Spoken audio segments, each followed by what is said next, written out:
আজকের দিনটা তো পুরো একদম অন্যভাবেই কাটলো। যদি সাথে থাকে চিকেন কষা, চিকেন পকোড়া আর যদি থাকে এরকম পাঁপড় ভাজা, মানে পুরো একদম আলাদাই ব্যাপার, মানে ওয়াও ওয়াও ব্যাপার। তো মানে জাস্ট সেরা সেরা।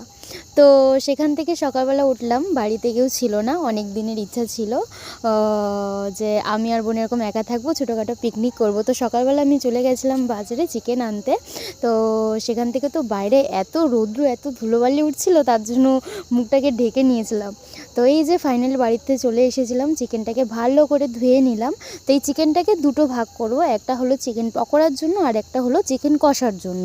তো দুটোকে সুন্দরভাবে ম্যারিনেট করে নিয়েছি, পকোড়ার জন্য আর কষার জন্য সুন্দরভাবে, মানে যেগুলো যেগুলো আর কি দেয়, তো সেগুলো দিয়ে সুন্দরভাবে ম্যারিনেট করে নিয়েছি। এটা হলো কি চিকেন পকোড়ার জন্য আলাদাভাবে আধা ঘন্টা মতো ম্যারিনেট করে রেখেছিলাম।